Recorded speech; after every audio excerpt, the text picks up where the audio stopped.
You ask what is our policy? I will say it is to wage war by sea, land, and air, with all our might and with all the strength that God can give us, to wage war against a monstrous tyranny never surpassed in the dark and lamentable catalogue of human crime. That is our policy. British Prime Minister Winstin Churchill, in his first speech to the House of Commons in 1940 as PM, promising to wage war against Adolf Hitler and the Nazis. Churchill rallied the British people during World War II and led his nation from the brink of defeat to victory. Several biographies have been written about Sir Winston and his contributions as Prime Minister, but not much has been known about his deep personal faith until now.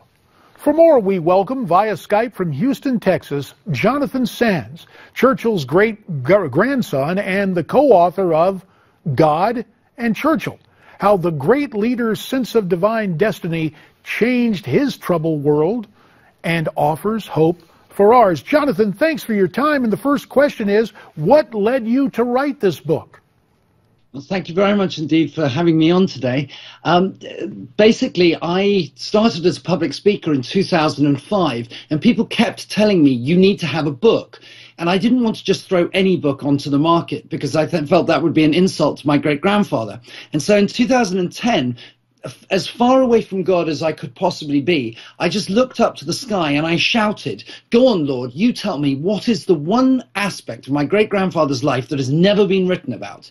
And then a few minutes later, I found myself just randomly grabbing a book off the bookshelf, which happened to be My Early Life by my great-grandfather, and I just thumbed through it. And suddenly came across, the time his life was saved at the Battle of Omdurman.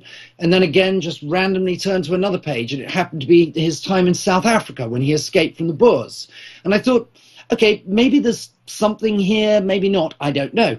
So I then just grabbed another random book, and it happened to be one of the biographies covering the First World War.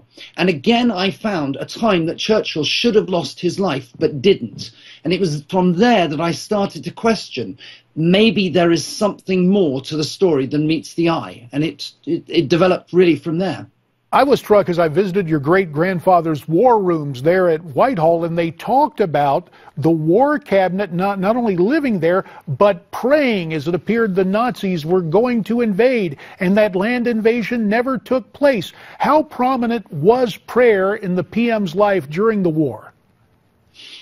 There's no records of exactly when Churchill prayed, but there are records of sometimes when he did actually pray. So I can't answer as to exactly, how big that was. But Churchill was guiding the people, their hope they found in God, as opposed to Churchill. See, Adolf Hitler very much turned the German people to look to him for their hope, for their freedom. Was my great-grandfather pointed towards God and said, in God's good time. He never put himself up as the figure of hope.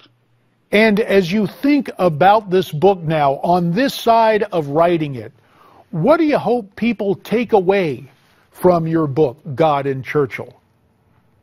Well, there were three purposes to actually writing the book. Once we had the evidence, it became obvious what those three purposes were. The first was to disprove the erroneous belief that my great-grandfather was either an agnostic or an atheist. He most certainly wasn't. The second was, having shown that Churchill did have a faith, and that faith was indeed in the Christian God, did that Christian God intervene in Churchill's life as he had maintained throughout his life? And so the evidence that we found suggested strongly that that was the case, and we've cited that in the book and those instances, or a few of those instances. And we are going to, it's so intriguing, I can hardly wait to read it. Unfortunately, Jonathan, we're going to have to leave it right there. Hope to have you back real soon. Jonathan Sands, co-author of God and Churchill, How the Great Leader's Sense of Divine Destiny Changed His Troubled World and Offers Hope for Ours. When we come back, the way I see it, and then the way you see it. Your comments and more as we continue here on Newsmax Prime.